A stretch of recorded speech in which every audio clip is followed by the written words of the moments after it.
This video will cover some of the basic techniques of argumentative writing. The techniques we'll discuss here apply not only to the types of essays that you might write in a college class, but more broadly to the sorts of argumentative writing done in real-world situations. These same techniques of persuasion are used by journalists when writing newspaper opinion pieces, in political speeches by candidates running for elected office, in all types of advertisements and business proposals, and cover letters written by candidates for a particular job. Persuasive writing is used in all sorts of situations, and knowing some of the techniques of strong persuasive writing can be useful in all types of careers. Indeed, anyone applying for a professional job will write a cover letter in which they argue for why they are the best candidate for a particular job. The strategies of persuasive writing that we're talking about here can also be applied broadly across all types of persuasive writing tasks, and if you study these techniques well, you'll be able to spot them anytime you're the audience for an argument, which will also make you a more critical consumer of information. Just a couple of notes before we get started. First, if you're a student in one of my classes, you've already been assigned to read the article "Health Leaders Must Focus on the Threats from Factory Farms," which appeared in the New York Times a few years back. I'll be referring to this article for examples of the techniques of persuasive writing throughout the video, so you'll want to make sure you've given it a careful reading first. Also, if you're a student enrolled in my course ENC 1102 Argumentative Writing, I would strongly suggest taking notes over the information we cover in this video. The entire course revolves around this information, and you'll need this information for every one of our essay assignments and for the midterm and final exams. I can't emphasize enough that you need to know everything I'm presenting here really well in order to be successful in ENC 1102. The first thing we're going to talk about is what makes something an argument to begin with. This might sound a little bit like common sense, but I often find that as I start working with students and writing their own arguments, this isn't always as simple as it sounds. We might say of persuasion, I know it when I see it, but knowing how to think up an argument out of thin air requires thinking a little bit about what makes an argument to begin with. Fundamentally, an argument stems from a problem that two or more people are facing and that they disagree over how to solve. And that's a key point. If no one disagrees about how to solve the problem, then there is no argument. The disagreement is what leads to making an argument, and our current political environment aside, many of us who study persuasion for a living like to believe that people don't just argue for no reason. They argue in search of a resolution to their differences. Said differently, people don't argue with one another just to stir up discontent over their differences. They argue in order to solve their problems together.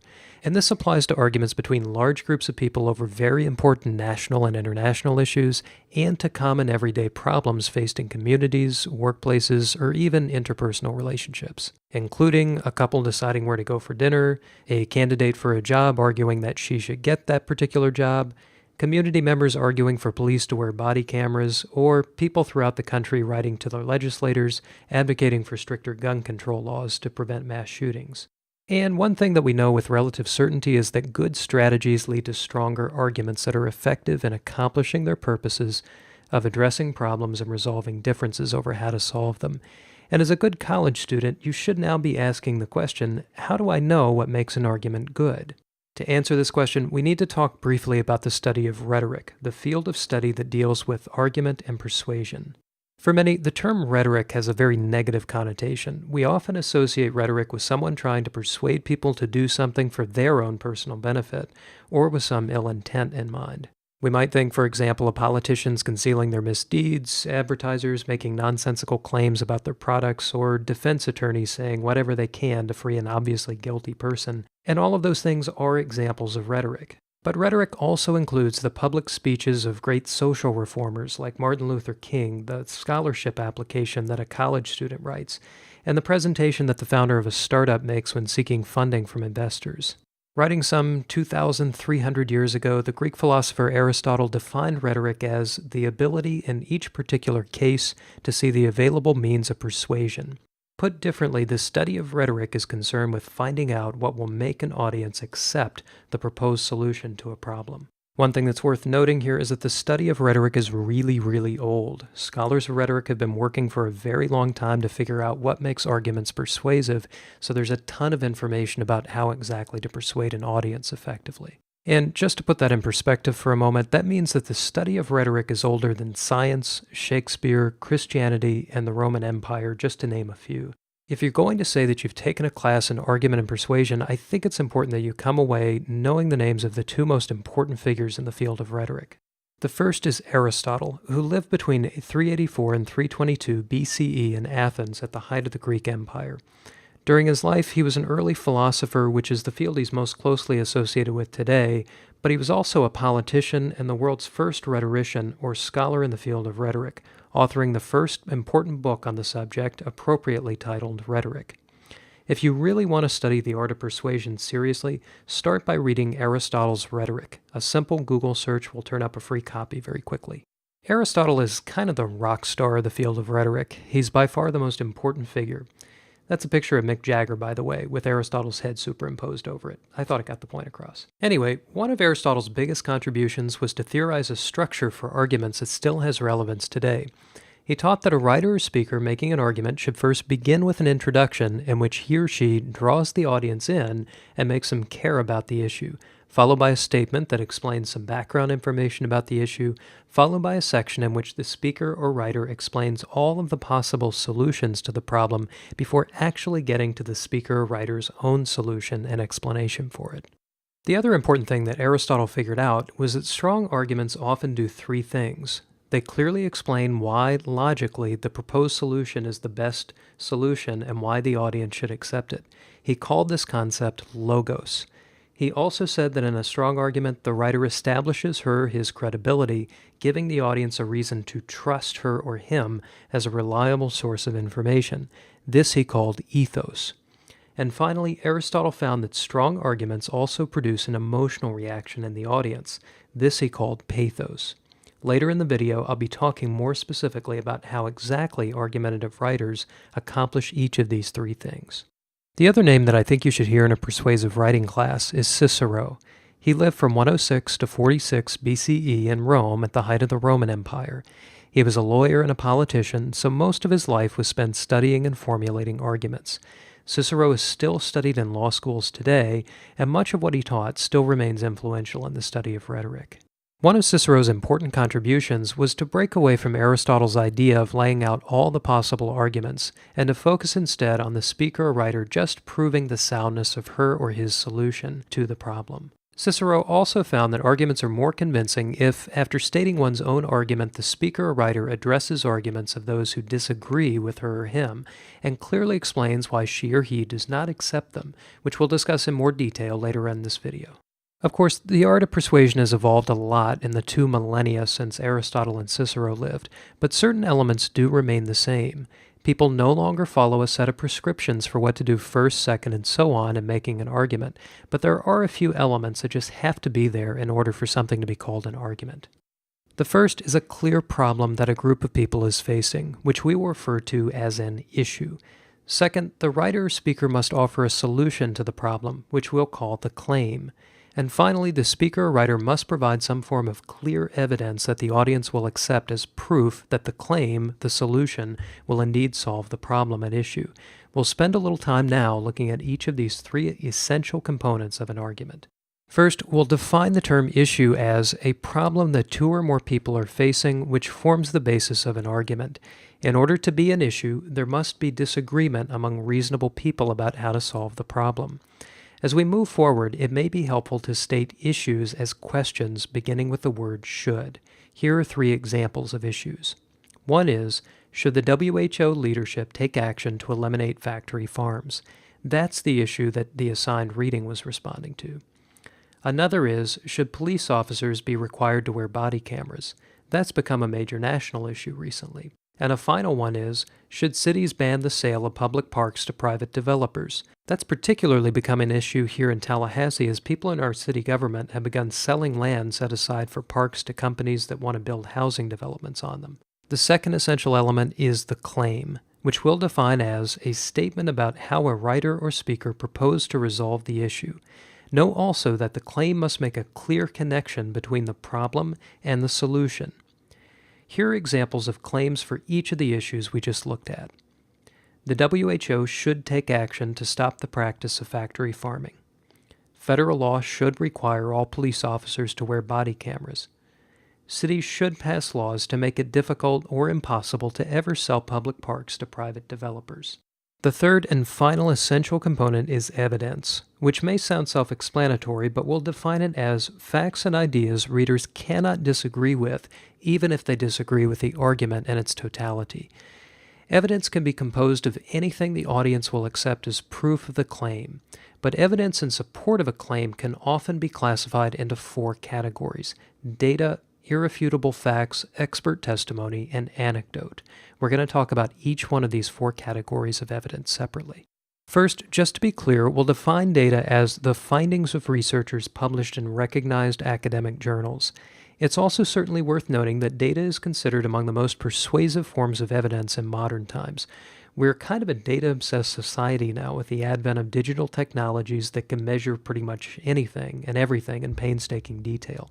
So more and more, that's what people look for in support of an argument. A couple of examples from the reading are 500,000 deaths were linked to diseases caused by poor diets from factory farm food, and agriculture contributes more greenhouse gases than all forms of transportation combined. Another kind of evidence is irrefutable facts, statements of what is that any reasonable person could not disagree with, even if they reject the argument in its totality. A good example from the reading is the statement, antibiotics administered to animals on factory farms are contributing to the problem of antibiotic resistance.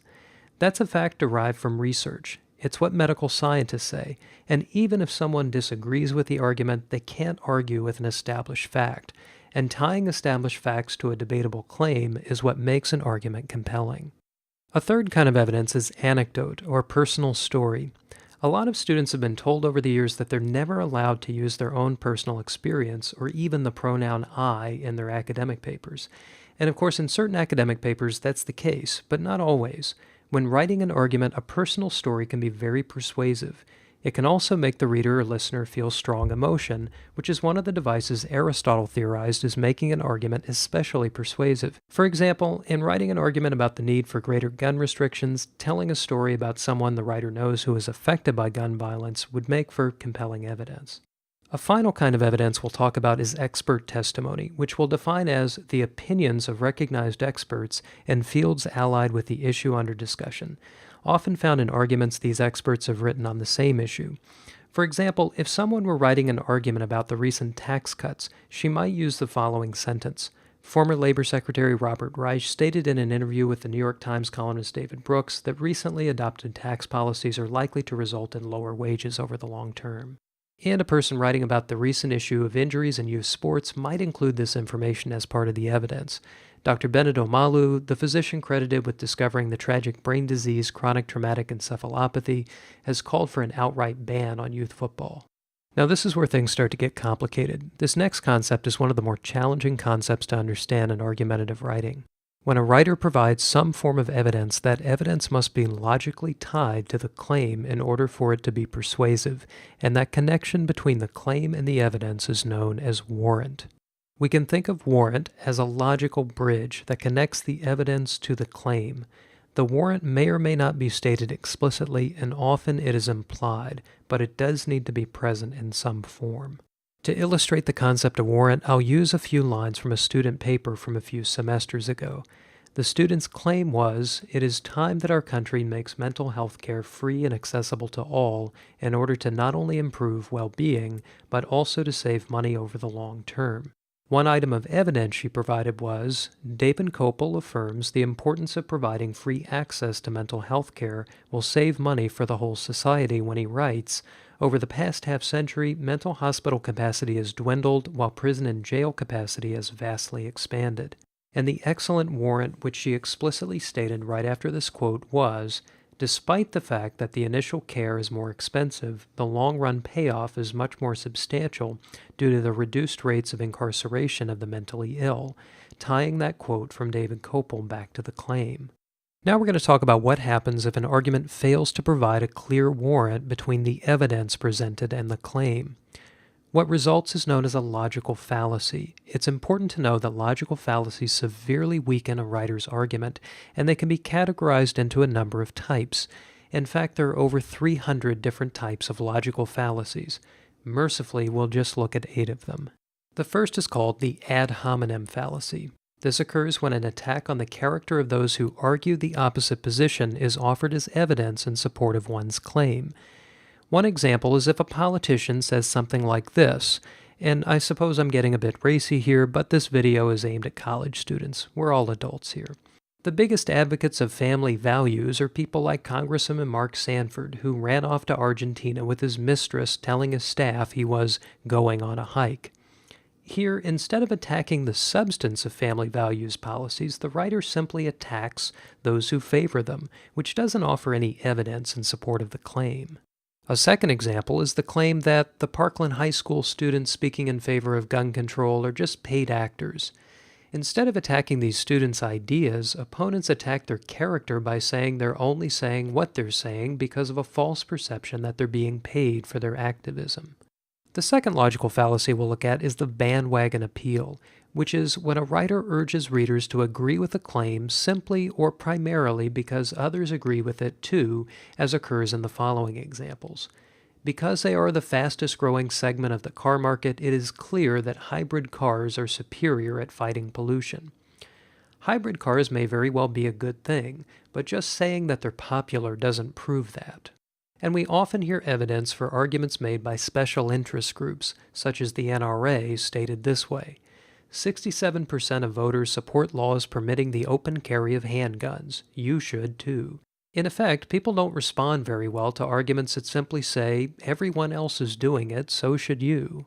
Next is circular logic, which occurs when a claim is just supported with a restatement of the claim, usually said in different words. For example, we should protect endangered animals because it is important that endangered animals survive. And the oft-repeated, the Bible is the Word of God. It says so right here in the Bible. Which is a great example, by the way, I found on the website of a theological seminary where they train ministers. And these are both very extreme examples, but I see less obvious ones in students writing all the time, so it's good to be aware of circular logic. The either-or fallacy occurs when a writer supports a claim by telling the audience there are only two solutions to the problem, the writer's claim and the opposing claim. Of course, it's rarely the case that there are only two solutions to a problem. This is also known as a false binary. Here are two examples. If we do not support this transportation bill, bridges around America will start to collapse. Of course, there are many ways to fix infrastructure, not just one particular bill, and just because a particular bill is not adopted doesn't mean that bridges will automatically start to collapse. And here's one that I just can't resist putting in. George W. Bush said this shortly after 9/11. If you're not with us, you're with the terrorists. I was in college at that time, taking a class like the one I teach now on argumentative writing, and I was so proud to catch the President of the United States in a logical fallacy. Of course, all politicians do the same thing, but I always remember this one. It can be good fun to try to catch politicians in these logical fallacies on your own once you've learned to spot them. The fifth of 8 logical fallacies we'll look at is faulty causality, which is when a writer offers as evidence a false or inaccurate description of how one event caused another, providing a reason for the audience to accept the claim. For example, if a writer provides this, same-sex marriage should be overturned, and then provides this as evidence. When same-sex marriage was legalized in Sweden, it led to a decline in the number of heterosexual marriages. Just because there were fewer heterosexual marriages after same-sex marriage was legalized doesn't mean that the legalization of same-sex marriage had anything to do with a decline in heterosexual marriages. Another example would be if a writer made the claim, that candidate does not support the military, and cited as evidence, she supports ending the war in Afghanistan. Just because someone doesn't support a particular military action doesn't mean they don't support the military at all. Next is the straw person fallacy, which occurs when a writer offers as evidence a statement that simply ridicules a popular opposing claim, encouraging the reader to reject the opposing claim in favor of the writer's claim, as in an example in which the claim is that funding for the food stamps program should be increased by 50%, and the evidence offered is, opponents of an increase in food stamps funding want the poor to starve. Of course, just because someone opposes a particular increase in food stamps funding at a particular time doesn't mean they want food stamp recipients to starve. And another example would be if a writer made the claim, abortion restrictions should be eliminated. With evidence, people who think abortion should be banned have no respect for the rights of women. They treat them as nothing but baby-making machines. That's wrong. Women should have the right to choose. Instead of attacking the substance of an opponent's argument, the writer here chooses to simply make his opponent appear ridiculous and worthy of contempt. Fallacy 7 out of 8 is known as the hasty generalization fallacy. This occurs when a writer offers evidence that is insufficient to justify the claim because it is too limited, particularly when using data that it was not gathered according to commonly accepted principles.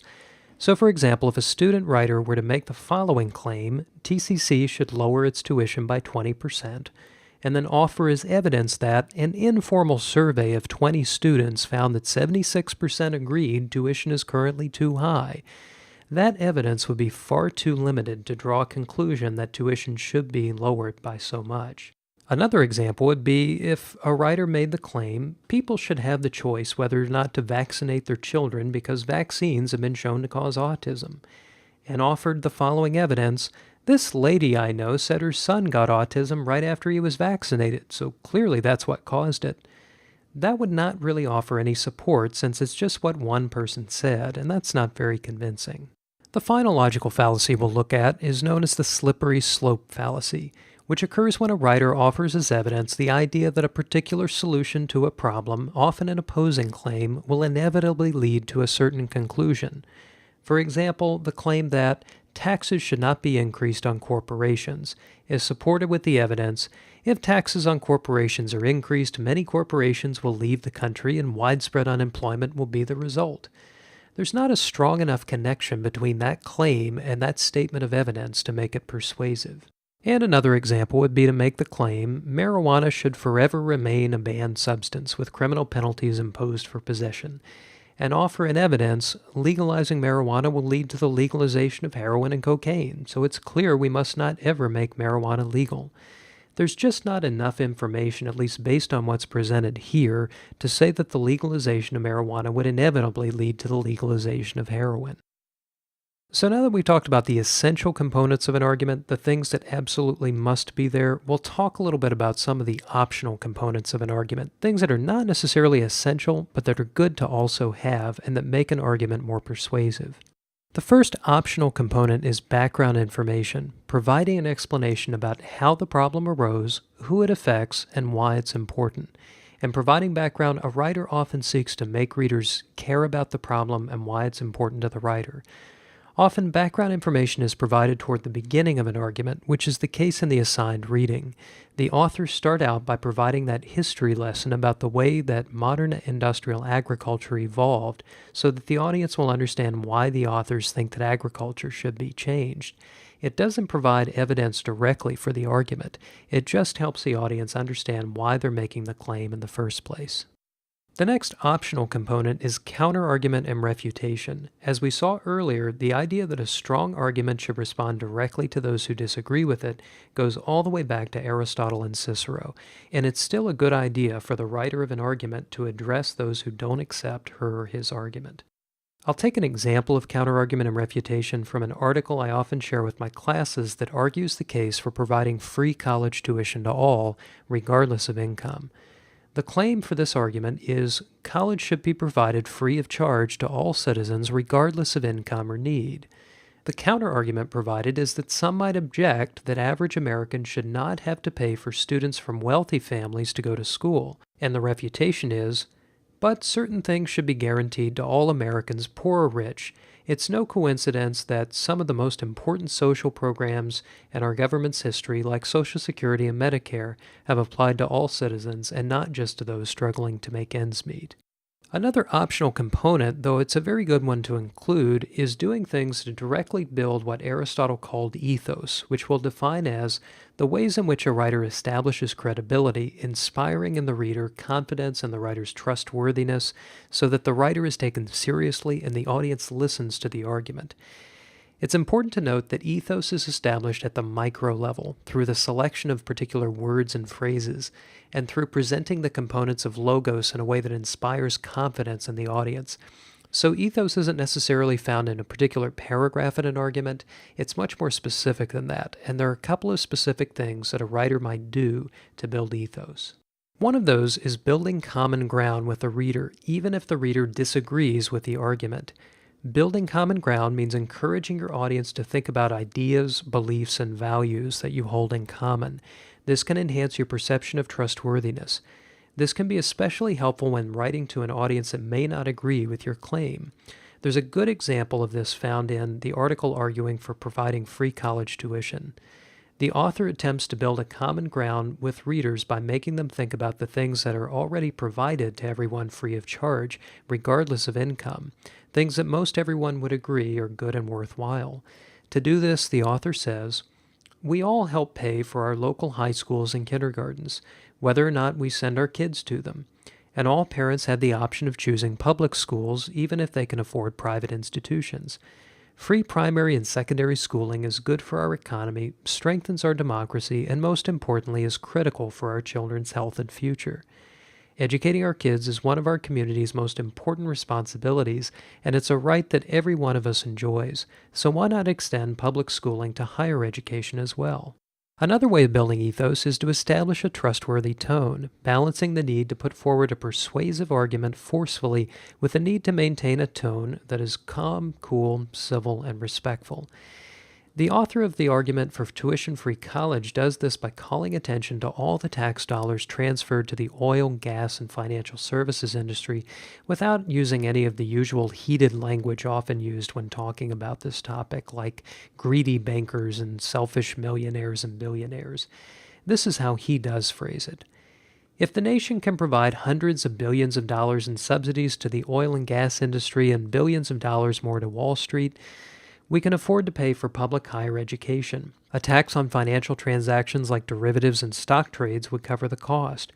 Building a truly affordable higher education system is an investment that would pay off economically." A final way of establishing ethos is through documenting the sources of one's information in a way that's transparent, showing the strength of one's research. It's a good idea to make an effort to not only cite sources, but to highlight the strength of your research through well-placed signal phrases. Here's an example of this from another argument students in my class will read later in the semester.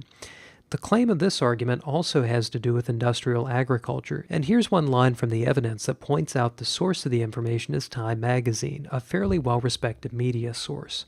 Notice that the author's name is also included in a parenthetical citation at the end of the sentence.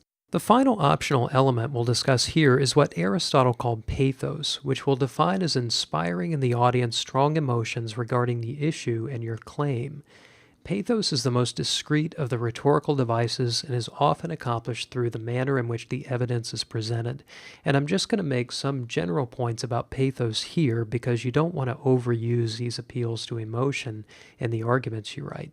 Doing so tends to detract from the effort you expend on providing substantive, irrefutable evidence in support of your argument. But throwing in a little bit of pathos, making your audience really feel strong emotions that led you to write your argument, can be good as well, at least to a limited degree. So here are 3 general ways you can incorporate pathos. The first is by creating a sense of urgency by selecting alarming statistics, finding those really surprising statistics that demonstrate why it is so important for your audience to accept your claim. The second is through providing an emotionally impactful anecdote or personal story as evidence, which we talked about a little bit already. And third is stating irrefutable facts related to shared values, such as preference for equality and a desire to protect children, the sick, and the elderly. We just saw a great example of this in the argument about free tuition. The last thing we'll do here is to look at an example of how to identify all these elements in written arguments like the ones students in my ENC 1102 classes will be reading and writing. For this, we'll return to the assigned reading, the article about regulating factory farms. Whenever I set out to analyze an argument, I like to highlight and annotate different portions of it. Here's my highlighted and annotated copy of the article. I see the first 2 paragraphs as background information. In the first paragraph, the writers explain why they're writing this argument now and who they hope to influence. Then in the second paragraph, they do that history lesson about industrial agriculture that we talked about earlier. The claim is really found, I think, in 2 places, in the third paragraph and in a more direct thesis statement in the 4th paragraph. You'll notice that in the fourth paragraph, the writers give a preview of some of the evidence they'll provide. On the second page, the writers lay out their evidence, placing it into three different categories: points that support their claim, the ways in which factory farms contribute to the spread of disease, the problem of antibiotic resistance that arises from factory farms, and how factory farms contribute to climate change. Within each of these categories, the authors provide lots of facts and statistics that support their claim, each related to its own respective category. That concludes this video on the fundamentals of persuasion. Remember, this video was just an overview of some of the basic elements of argumentative writing. What you've studied here doesn't teach you to write any particular type of argumentative essay or genre. If you're a student enrolled in my argumentative writing course, that's something we'll be covering in a future video. But what you've learned here applies to all types of argumentative writing and will be used in writing each of your papers this semester.